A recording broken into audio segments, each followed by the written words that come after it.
ഇടയ്ക്കിടയ്ക്ക് വായിൽ പുണ്ണ് വരിക, അതുപോലെ തന്നെ കൈകാലുകൾക്ക് ഇടയ്ക്കിടയ്ക്ക് തരിപ്പ് പോലെയുള്ള പ്രശ്നങ്ങൾ, ഓർമ്മക്കുറവ്, ഇതൊക്കെ വരുന്ന സമയത്ത് നമ്മൾ മിക്കവാറും പറയാറുണ്ട് വൈറ്റമിൻ B12 കുറവ് കൊണ്ടായിരിക്കും.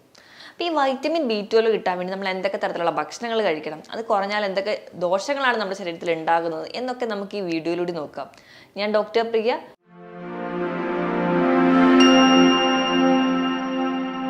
ഈ വൈറ്റമിനുകൾ നമ്മുടെ ശരീരത്തിൽ ഒരുപാട് ഫങ്ഷൻസും പ്രവർത്തനങ്ങളൊക്കെ ചെയ്യുന്ന ആളാണ്. അപ്പോൾ ഈ വൈറ്റമിനിൽ ഏറ്റവും ഇമ്പോർട്ടൻ്റ് എന്ന് പറയുന്നത് വൈറ്റമിൻ ബി കോംപ്ലക്സുകളാണ്. അതിൽ വൈറ്റമിൻ B12 വളരെ ഇമ്പോർട്ടൻ്റ് ആയിട്ടുള്ള റോൾ നമ്മുടെ ശരീരത്തിൽ വഹിക്കുന്ന ഒന്നാണ്. ഇതിൽ കൊബാൾട്ട് എന്ന് പറയുന്ന ഒരു ലോഹത്തിൻ്റെ പ്രസൻസ് ഉള്ളത് കൊണ്ട് തന്നെ കൊബാൾട്ടമീൻ അല്ലെങ്കിൽ സൈനോകൊബാലമീൻ എന്നൊക്കെ പേരിൽ അറിയപ്പെടുന്നുണ്ട്. നമ്മൾ കഴിക്കുന്ന ഭക്ഷണത്തിൽ വൈറ്റമിൻ B12 ഉണ്ടെങ്കിൽ അത് നമ്മുടെ കുടലിൽ വെച്ച് നമ്മുടെ ആമാശയത്തിൽ നിന്നുണ്ടാക്കുന്ന ഇൻട്രൻസിക് ഫാക്ടറിൻ്റെ സഹായത്തോടെ കൃത്യമായിട്ട് അബ്സോർബ് ചെയ്യും ബാക്കി പ്രവർത്തനങ്ങൾക്കൊക്കെ ഉപയോഗിക്കുകയാണ് ചെയ്യാറ്. അപ്പോൾ നമുക്ക് ആദ്യം തന്നെ ഈ വൈറ്റമിൻ B12 ഫങ്ഷൻസ് അല്ലെങ്കിൽ പ്രവർത്തനങ്ങൾ എന്തൊക്കെയാണെന്ന് നോക്കാം. ഒന്നാമതായിട്ട് നമ്മുടെ ചുവന്ന രക്താണുക്കൾ അല്ലെങ്കിൽ RBCയുടെ ആ ഒരു സൈസും വലുപ്പവും ഒക്കെ നിലനിർത്താൻ വേണ്ടി സഹായിക്കുന്നുണ്ട്. രണ്ടാമതായിട്ട് WBCയുടെ പ്രൊഡക്ഷന് വേണ്ടി സഹായിക്കുന്നുണ്ട്. WBCയുടെ പ്രൊഡക്ഷന് വേണ്ടി സഹായിക്കുന്നുണ്ടെങ്കിൽ എന്തായാലും നമുക്കൊരു ഇമ്മ്യൂണിറ്റിക്ക് വേണ്ടിയിട്ടും അല്ലെങ്കിൽ നമ്മുടെ രോഗപ്രതിരോധ ശേഷിക്ക് വേണ്ടിയിട്ട് ഫൈറ്റ് ചെയ്യാൻ വേണ്ടിയിട്ടും ഇത് സഹായിക്കുന്നുണ്ട്. അടുത്തതായിട്ട് നമുക്ക് നാഡികളുടെ പ്രവർത്തനത്തിന് വേണ്ടി സഹായിക്കുന്നത്. ഈ നാഡികളുടെ പ്രവർത്തനം എന്ന് പറയുമ്പോൾ നമ്മുടെ നാഡികൾ ചെറിയ ചെറിയ വയറ് പോലെയാണ്. വയറിന് നമ്മൾ നോക്കുകയാണെങ്കിൽ നമ്മുടെ ഇലക്ട്രിക് വയറിൻ്റെ ഉള്ളിൽ ചെമ്പ് കമ്പി അതിനെ കവർ ചെയ്യുന്ന ഒരു ഇൻസുലേറ്റർ ആയിട്ടുള്ള ഒരു മെറ്റീരിയൽ ഉണ്ടാവും. അതുപോലെ നമ്മുടെ നാഡികൾക്ക് പുറത്തൊരു കവറിങ് ഉണ്ട്, അതാണ് മൈലൈൻ ഷീത്ത് എന്ന് പറയുന്നത്. ഈ മൈലൈൻ ഷീത്തിൻ്റെ ആ ഒരു പ്രവർത്തനത്തിന് വേണ്ടിയിട്ടും അവരുടെ ആ ഒരു പ്രൊഡക്ഷന് വേണ്ടിയിട്ടും അവരുടെ ആ ഒരു സ്ട്രക്ചർ മെയിൻറ്റെയിൻ ചെയ്യാനും ഒക്കെ സഹായിക്കുന്ന ഒന്നാണ് വൈറ്റമിൻ B12. ഇത് കൂടാതെ തന്നെ നമ്മുടെ എനർജി പ്രൊഡക്ഷന് വേണ്ടി പ്രധാനമായിട്ടും നമ്മുടെ ഫാറ്റ് അതുപോലെ തന്നെ പ്രോട്ടീൻ്റെ ഒക്കെ മെറ്റബോളിസത്തിന് നടക്കാൻ വേണ്ടി സഹായിക്കുന്നുണ്ട്. അതോടൊപ്പം തന്നെ നമ്മുടെ ഹാർട്ടിൻ്റെ ഫങ്ഷൻ പ്രോപ്പറായിട്ട് നടക്കാൻ വേണ്ടി വൈറ്റമിൻ B12 സഹായിക്കുന്നുണ്ട്. നമ്മുടെ ഹാർട്ടിൻ്റെ ഫങ്ഷൻസ് ഒക്കെ പ്രോപ്പറായിട്ടാണോ നടക്കുന്നത് അല്ലെങ്കിൽ നമ്മുടെ ഹാർട്ട് കംപ്ലയിൻസ് ഒക്കെ വരുന്നുണ്ടോ എന്നുള്ളതിൻ്റെ ഒരു സൈനായിട്ട് കാണിക്കുന്ന ഒരു അമിനോ ആസിഡ്സ് ആണ് ഹോമോസിസ്റ്റീൻ എന്ന് പറയുന്നത്.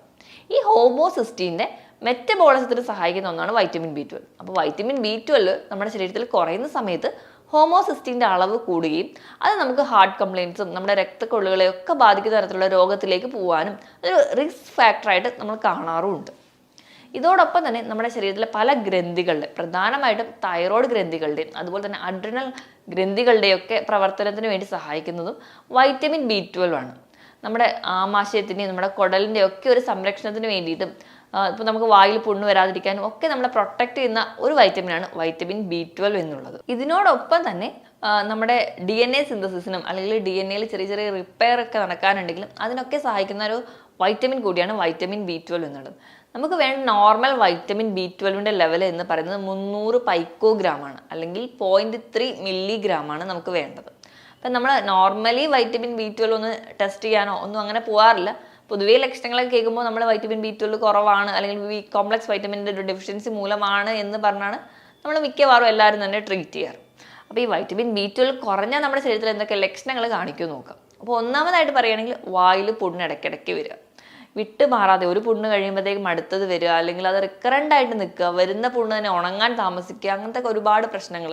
ഇപ്പോൾ വായിൽ പുണ്ണ് വന്നിട്ടുണ്ടെങ്കിൽ തന്നെ നമുക്ക് ഭക്ഷണം കഴിക്കാൻ തന്നെ ബുദ്ധിമുട്ടാണ്, അല്ലെങ്കിൽ നമുക്ക് സംസാരിക്കാൻ ബുദ്ധിമുട്ടാണ്. അപ്പം അതുകൊണ്ട് തന്നെ നമ്മൾ കേൾക്കുമ്പോൾ വായിൽ പുണ്ണ് നിസ്സാരമാണെങ്കിലും അത് ഒരുപാട് ബുദ്ധിമുട്ടുകൾ ഉണ്ടാക്കുന്ന ഒരു കണ്ടീഷനാണ്.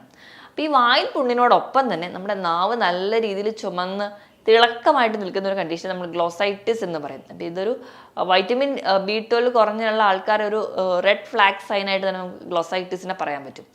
ഇനി അടുത്തതായിട്ട് നമുക്ക് ഏറ്റവും കൂടുതലായിട്ട് കാണുന്ന ഒന്നാണ് അനീമിയ എന്നുള്ളത്. അപ്പോൾ വൈറ്റമിൻ B12 ഞാൻ തുടക്കത്തിലേ പറഞ്ഞിട്ടുണ്ടായിരുന്നു നമ്മുടെ ചുവന്ന രക്താണുക്കളുടെ ആ ഒരു ഷേപ്പ് മെയിൻറ്റെയിൻ ചെയ്യാനൊക്കെ സഹായിക്കുന്നുണ്ട്. ചുവന്ന രക്താണുക്കളുടെ ആ ഒരു ഷേപ്പ് നഷ്ടപ്പെടുകയും അത് ഭയങ്കര എൻലാർജ് സൈസിലോട്ട് പോകുമ്പോൾ നമ്മളതിനെ മെഗാലോബ്ലാസ്റ്റിക് അനീമിയ എന്നാണ് പറയുക. അപ്പോൾ വൈറ്റമിൻ B12 ഡെഫിഷ്യൻസി മൂലം ഉണ്ടാകുന്ന ഒരു കണ്ടീഷനാണ് മെഗാലോബ്ലാസ്റ്റിക് അനീമിയ. അത് നമ്മൾ പറയുകയാണെങ്കിൽ അതിൽ ഒരുപാട് ഫാക്ടേഴ്സ് വരുന്നുണ്ട്. അപ്പോൾ ഈ മെഗാലോബ്ലാസ്റ്റിക് അനീമിയയിൽ തന്നെ ഏറ്റവും സ്പെസിഫിക് ആയിട്ട് പെർനീഷ്യസ് അനീമിയ എന്ന് പറയുന്ന ഒരു കണ്ടീഷന് കാരണവും ഈ വൈറ്റമിൻ B12 ഡെഫിഷ്യൻസിയാണ്. നമ്മുടെ ശരീരത്തിൽ ഇൻട്രൻസിക് ഫാക്ടർ എന്ന് പറയുന്ന ഒരു കണ്ടന്റ് നമ്മുടെ ആമാശയത്തിൽ ഉണ്ടാകുന്നതാണ് നമ്മുടെ വൈറ്റമിൻ B12 അബ്സോർപ്ഷന് സഹായിക്കുന്നത്. അപ്പോൾ ഇൻട്രൻസിക് ഫാക്ടർ കുറയുമ്പോൾ വൈറ്റമിൻ B12 കുറയുന്നു. അതുമൂലം ഉണ്ടാകുന്ന അനീമിയകളെ നമ്മൾ സ്പെസിഫിക് ആയിട്ട് പറയുന്നതാണ് പെർനീഷ്യസ് അനീമിയ. അപ്പം അങ്ങനെയും ഒരു കാരണം ഉണ്ടാവുന്നുണ്ട്. ഇനി അടുത്തതായിട്ട് ഞാൻ പറഞ്ഞതുപോലെ നാഡികളുടെ പ്രവർത്തനത്തിന് വളരെ ഇമ്പോർട്ടൻ്റ് ആണ്. ഈ നാഡികളുടെ പ്രവർത്തനം മൂലമാണ് നമ്മുടെ ബ്രെയിനിൻ്റെ പവർ നടക്കുന്നത്, നമ്മൾ നടക്കുന്നത്, നമ്മൾ ചിന്തിക്കുന്നത്, എല്ലാ ഫങ്ഷൻസും കൺട്രോൾ ചെയ്യുന്നത് നാഡികളാണ്. അപ്പോൾ ഈ നാഡികൾ മൊത്തത്തിലൊരു ഡാമേജ് ആവുകയാണെങ്കിൽ ഒന്നാമതായിട്ട് നമുക്ക് നമ്മുടെ കോൺസെൻട്രേഷൻ നഷ്ടപ്പെടുന്നു, നമുക്ക് ഒരു കാര്യത്തിലും അറ്റൻഷൻ ഉണ്ടാവുന്നില്ല, ഓർമ്മക്കുറവ് ഉണ്ടാവുന്നു. നമ്മുടെ ഒരു ഓൾഡ് ഏജ് എത്തുന്നതിന് മുൻപ് തന്നെ നമുക്ക് പല കാര്യങ്ങളും മറന്നു പോകാം. ഒരു സാധനം വെച്ചാൽ അത് എവിടെയാണെന്ന് മറന്നു പോവുക. പല കാര്യങ്ങളും ഇപ്പോൾ പഠിക്കുന്ന കുട്ടികളുടെ കേസിലൊക്കെ വൈറ്റമിൻ B12 കുറയുന്ന സമയത്ത് പഠിക്കുന്ന കാര്യങ്ങൾ പോലും അവർക്ക് പേപ്പറിൽ കറക്റ്റായിട്ട് എഴുതാൻ പറ്റാതെ വരിക, അല്ലെങ്കിൽ ക്ലാസ്സിൽ കുറച്ചുകൂടെ ബാക്കായി പോവുക, ഇങ്ങനത്തെ പ്രശ്നങ്ങളൊക്കെ കാണിക്കാറുണ്ട്. ഇനി അടുത്തായിട്ട് വരുന്ന ബ്രെയിൻ ഫാഗ്, അല്ലെങ്കിൽ തലയ്ക്കൊരു കനം, ഒരു മന്ദതയായിരിക്കും നമുക്ക് തോന്നുക. ഇനി നടക്കാൻ പോകുമ്പോൾ വേച്ച് പോവുക, അല്ലെങ്കിൽ നടക്കാൻ ബുദ്ധിമുട്ട് തോന്നുക, ഇതും നമുക്കൊരു സ്പൈനൽ കോഡിൻ്റെയോ അല്ലെങ്കിൽ സുഷുമ്ന നാഡിനെയൊക്കെ ബാധിക്കുന്ന സമയത്ത് ഉണ്ടാവുന്ന ലക്ഷണങ്ങളാണ്. ഇനി ഇതോടൊപ്പം തന്നെ കൈകാലുകൾക്കുള്ള തരിപ്പ്, പെരുപ്പ്, ഇവിടെയും നാഡികളെ ബാധിക്കുന്നത് മൂലം ഉണ്ടാവുന്നതാണ്. ഇങ്ങനെ ന്യൂറോപ്പതിയുടെ പല പല വിഭാഗങ്ങളിലായിട്ട് നമുക്ക് കാണിക്കാൻ പറ്റും. ഏതൊരു ഏരിയയിൽ മൈലിൻ ഷീത്തിനെയാണോ ബാധിച്ചത് അതിനെ ഡിപ്പെൻഡ് ചെയ്ത് നമുക്ക് സിംറ്റംസ് മാറിക്കൊണ്ടേയിരിക്കും. ഇപ്പം സ്പൈനൽ കോഡിലാണെങ്കിൽ നമുക്ക് നടക്കാൻ കട്ടിലേന്നൊക്കെ എണീക്കുന്ന ആ ഒരു സമയത്ത് പെട്ടെന്ന് വേച്ച് പോവുക, അല്ലെങ്കിൽ നടക്കാൻ പോകുന്ന സമയത്ത് പെട്ടെന്ന് ബാലൻസ് തെറ്റി പോവുക, ഇങ്ങനത്തെ ലക്ഷണങ്ങളായിട്ടായിരിക്കും പ്രസൻറ്റ് ചെയ്യുക. അപ്പോൾ ഈ പറഞ്ഞ കാര്യങ്ങളൊക്കെ നമുക്ക് വൈറ്റമിൻ B12 കുറയുമ്പോൾ ഉണ്ടാവുന്നതാണ്. ഇനി ഇത് കൂടാതെ തന്നെ നമ്മുടെ ഹാർട്ടിൻ്റെ ഫംഗ്ഷൻസിന് ഇമ്പോർട്ടൻ്റ് ആണെന്ന് പറഞ്ഞു. അപ്പോൾ വൈറ്റമിൻ B12 കുറയുന്ന സമയത്ത് നമ്മുടെ ശരീരത്തിൽ അമിനോ ആസിഡ്സ് ആയിട്ടുള്ള ഹോമിസിസ്റ്റീൻ എന്ന് പറയുന്ന ഒരു കണ്ടന്റ്, മെത്തിയോണിൻ എന്ന് പറയുന്ന ഒരു അമിനോ ആസിഡ് ഡൈജസ്റ്റ് ചെയ്തുണ്ടാവുന്ന ഒരു കണ്ടന്റാണ്. അപ്പോൾ നോർമലി അതിൻ്റെ ലെവൽ നമ്മുടെ കുറവായിരിക്കും നമ്മുടെ ശരീരത്തിൽ. വൈറ്റമിൻ B12 കുറയുന്ന സമയത്ത് ഇതിൻ്റെ ലെവൽ അങ്ങ് കൂടാൻ തുടങ്ങും. ഈ ഹോമോസിസ്റ്റീൻ്റെ ലെവൽ കൂടുന്ന സമയത്ത് നമുക്ക് നമ്മുടെ രക്തക്കൊഴലുകളും നമ്മുടെ ബ്ലഡ് വെസൽസിനൊക്കെ ഡാമേജ് ഉണ്ടാവാൻ തുടങ്ങും. നമുക്ക് അതിരോസ്ക്ലിറോസിസ്, അല്ലെങ്കിൽ നമ്മുടെ രക്തം കട്ട പിടിക്കുന്ന അവസ്ഥകളും ഒക്കെ ആയിട്ട് മാറും. അത് നമ്മുടെ ഹാർട്ടിൻ്റെ ഫംഗ്ഷനെ ബാധിക്കുന്നുണ്ട്. അപ്പോൾ വൈറ്റമിൻ B12 എന്ന് പറയുമ്പോൾ നിസ്സാരമായി കാണുന്ന ഒരു വൈറ്റമിൻ ആണെങ്കിലും നമ്മുടെ ഹാർട്ടിൻ്റെ ഫംഗ്ഷൻ വരെ കൺട്രോൾ ചെയ്യുന്ന ഒരു വൈറ്റമിനാണ് വൈറ്റമിൻ B12 എന്നുള്ളത്. ഈ പറഞ്ഞ ലക്ഷണത്തോടൊപ്പം തന്നെ ഈ പെരിഫറൽ ന്യൂറോപ്പതിയോട് കൂടെ തന്നെ ഒപ്റ്റിക് ന്യൂറോപ്പതി, നമ്മുടെ കണ്ണിൻ്റെ കാഴ്ച മങ്ങുക, അല്ലെങ്കിൽ നമുക്ക് ഇപ്പോൾ അനീമിയ, നേരത്തെ പറഞ്ഞ പോലെ മെഗാലോബ്ലാസ്റ്റിക് അനീമിയ അല്ലെങ്കിൽ പെർനീഷ്യസ് അനീമിയൊക്കെ പ്രസൻറ്റ് ചെയ്യുന്നതുകൊണ്ട് അനീമിയയുടെ ലക്ഷണങ്ങളായിട്ടുള്ള ഭയങ്കരമായുള്ള ക്ഷീണം, തലയ്ക്കൊരു കനം പോലെ, തലവേദന, ചെവിയിലൊരു മൂളൽ, മരവിപ്പ് പോലെയുള്ള ലക്ഷണങ്ങൾ കാണിക്കാറുണ്ട്. ഭയങ്കരമായ വിളർച്ചയുടെ ലക്ഷണങ്ങൾ നമ്മൾ കാണാറുണ്ട്. WBCയുടെ പ്രൊഡക്ഷന് കുറയുന്നതിൻ്റെ ഭാഗമായിട്ട് രോഗപ്രതിരോധ ശേഷി വളരെയധികം കുറയുന്നതായിട്ട് കാണാം. ഇടയ്ക്കിടയ്ക്ക് ഇൻഫെക്ഷൻസ് വരിക, കുഞ്ഞുങ്ങളിലൊക്കെ ആണെങ്കിൽ പ്രത്യേകിച്ച് ഇടയ്ക്കിടയ്ക്ക് റിക്കറൻ്റ് ആയിട്ട് ഇൻഫെക്ഷൻസ് വരുന്നതും ഒക്കെ നമുക്ക് വൈറ്റമിൻ B12 കുറയുമ്പോൾ കാണാറുണ്ട്. ഈ പറഞ്ഞ ഒരു ബുദ്ധിമുട്ടോടൊപ്പം തന്നെ ചെറുപ്പക്കാരിൽ പെട്ടെന്ന് തന്നെ പക്ഷാഘാതം പോലെയുള്ള പ്രശ്നങ്ങളും ഒക്കെ വൈറ്റമിൻ B12 കുറയുമ്പോഴാണ് കൂടുതലായിട്ട് വരുന്നതായിട്ട് കാണുന്നത്. മറ്റ് വൈറ്റമിൻസ് ഒക്കെ നമ്മുടെ ശരീരത്തിൽ കുറഞ്ഞാലും നമുക്കൊരു ഉന്മേഷക്കുറവും അല്ലെങ്കിൽ ഒരു ഉത്സാഹക്കുറവും ജോലി ചെയ്യാനുള്ളൊരു ക്ഷീണവും ഒക്കെ നമുക്ക് തോന്നാറുണ്ട്. അതുപോലെ വൈറ്റമിൻ B12 കുറഞ്ഞാലും ഈ കോമൺ ആയിട്ടുള്ള ലക്ഷണങ്ങൾ കാണിക്കാറുണ്ട്. തൈറോയ്ഡ് ഗ്രന്ഥിയുടെയും അതുപോലെ തന്നെ അഡ്രിനൽ ഹോർമോൺസിൻ്റെയും ഒക്കെ ആ ഒരു വേരിയേഷൻസ് കാണിക്കുന്നത് കൊണ്ട് തന്നെ നമുക്ക് anxiety, depressions, mood disorder, irritability പോലെയുള്ള മാനസിക പ്രശ്നങ്ങളും വൈറ്റമിൻ B12 കുറഞ്ഞാലും ഉണ്ടാവും. അപ്പോൾ ഒരു ആൾക്ക് നമ്മുടെ അടുത്ത് വരുന്ന അല്ലെങ്കിൽ നമ്മുടെ ചുറ്റുപാടിലും ഏതെങ്കിലും ഒരാൾക്ക് ന്യൂറോപ്പതിയുടെ സിംറ്റംസ് ഉണ്ട്, അതുപോലെ തന്നെ നമുക്ക് ഇങ്ങനെ ഡിപ്രഷൻ പോലെയുള്ള മൂഡ് സ്വിങ്സുകൾ കാണിക്കാറുണ്ട്. ഇതിനോടൊപ്പം തന്നെ നമുക്ക് അനീമിയ അല്ലെങ്കിൽ ഒരു ഉന്മേഷക്കുറവ്, ഒരു ഉത്സാഹക്കുറവ്, ഭയങ്കര ക്ഷീണം, പേശികൾക്ക് വേദന, ഈ പറയുന്ന പ്രശ്നങ്ങളും നമുക്ക് നടക്കാൻ പോകുമ്പോൾ വേച്ചു പോകുന്ന പ്രശ്നങ്ങളും ഒക്കെ കാണിക്കുന്നതെങ്കിൽ മിക്കവാറും അവർക്കൊരു വൈറ്റമിൻ B12 ഡെഫിഷ്യൻസി ആയിരിക്കും. ഇതോടൊപ്പം തന്നെ നമ്മുടെ ആമാശയത്തിനെയും കുടലിനെയും ഒക്കെ ബാധിക്കുന്ന രീതിയിലും അതോടൊപ്പം തന്നെ വായിൽ പുണ്ണ് വരിക, ഈ പറയുന്ന ലക്ഷണങ്ങളും കൂടെ കാണിക്കാറുണ്ട്. അപ്പോൾ ഇങ്ങനത്തെ പ്രശ്നങ്ങളൊക്കെ കാണുമ്പോൾ ഇത് ആർക്കാണ് കൂടുതലായിട്ടും വൈറ്റമിൻ B12 കുറയുന്നതെന്ന് നോക്കാം. ഈ വൈറ്റമിൻ B12 എന്ന് പറയുന്നൊരു വൈറ്റമിൻ കുറയാൻ ഏറ്റവും ഇമ്പോർട്ടൻറ്റ് കാരണം എന്ന് പറഞ്ഞാൽ നമ്മൾ ഒന്നാമത് പ്യുവർ വെജിറ്റേറിയൻസ് ആണെങ്കിൽ കൂടുതലും ഈ വൈറ്റമിൻ B12 അടങ്ങിയ ഭക്ഷണങ്ങൾ നമ്മൾ മാംസത്തിലാണ് ഉള്ളത്. അപ്പോൾ നമ്മൾ വൈറ്റമിൻ B12 കുറയാൻ ഒരു കാരണം എന്ന് പറഞ്ഞാൽ നമ്മൾ കംപ്ലീറ്റ്ലി വെജിറ്റേറിയൻ ആണെങ്കിൽ, ഒട്ടും നോൺ വെജ് കഴിക്കാത്ത ഒരാളാണെങ്കിൽ അവർക്ക് കുറയാൻ ചാൻസ് ഉണ്ട്. 75 വയസ്സിന് മുകളിലെത്തിയ ആൾക്കാർക്ക് സ്വാഭാവികമായിട്ട് വൈറ്റമിൻ B12 ഡെഫിഷ്യൻസി കാണിക്കാറുണ്ട്.